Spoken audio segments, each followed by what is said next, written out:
Salam, jumpa kembali dalam renungan salam dan refleksi.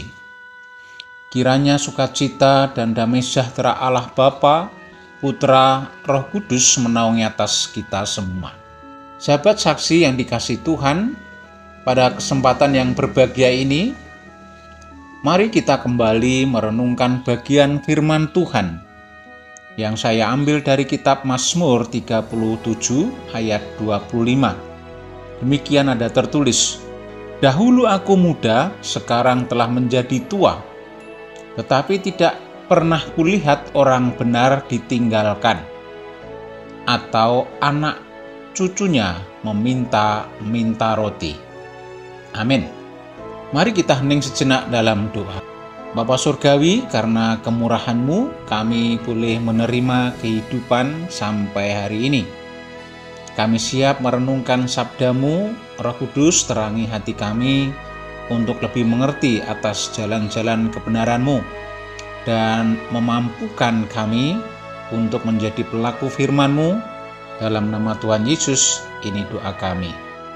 Amin. Melalui nat ini saya menetapkan tema kecil, yaitu hidup benar. Berbicara tentang hidup benar ternyata sangat relatif, karena setiap orang memiliki cara pandang dan tolok ukur masing-masing tentang hidup benar. Apa yang kita anggap benar belum tentu diakui oleh orang lain.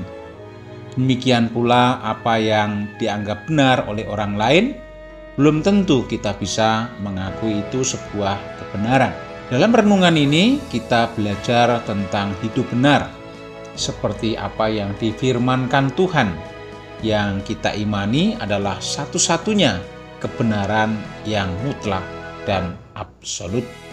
Sahabat saksi yang terkasih, secara umum diakui bahwa Daud adalah raja hebat di Israel dan memiliki banyak pengalaman tentang pertolongan Tuhan dalam sepanjang hidupnya. Maka melalui nats ini Daud menulis kesaksian yang menguatkan, meneguhkan, dan mengajar kepada setiap kita bahwa semenjak ia masih muda sampai menjadi tua, bahwasanya setiap orang yang hidup benar di hadapannya, di hadapan Tuhan, selalu dikenan Tuhan, disertai Tuhan, tidak ditinggalkannya, bahkan sampai anak cucunya diberkati, dipelihara Tuhan.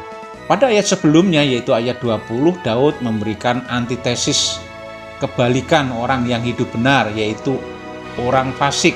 Istilah fasik menurut Alkitab adalah orang yang tidak beriman, yaitu mereka yang mengetahui keberadaan Tuhan namun tidak mau melakukan, bahkan melawan firman-Nya. Hukuman orang fasik tertulis di sana bahwa sesungguhnya orang-orang fasik akan binasa. Musuh Tuhan seperti keindahan padang rumput, mereka habis lenyap bagaikan asap. Untuk itu, jauhkanlah kiranya kita menjadi golongan orang-orang fasik, tetapi dimampukan untuk memiliki hidup benar di hadapan Tuhan. Lalu pertanyaannya adalah, bagaimana caranya atau orang yang disebut memiliki hidup benar di hadapan Tuhan? Jawaban yang pertama, orang yang benar di hadapan Tuhan adalah orang yang hidup oleh iman atau dalam percayanya kepada Tuhan Khalik langit dan bumi, ya Tuhan Yesus Kristus. Tertulis dalam Roma 1 ayat 17, Galatia 3 ayat 11, dan Ibrani 10 ayat 38.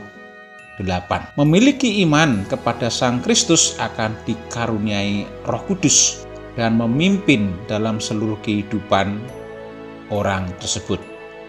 Yang kedua, memiliki iman yang hidup, yaitu iman yang disertai perbuatan kasih. Karena iman tanpa perbuatan adalah mati, dalam Yakobus 2 ayat 20-22. Adapun yang ketiga adalah hidup setia di dalam iman sampai akhir kesudahannya. Wahyu 2 ayat 10b.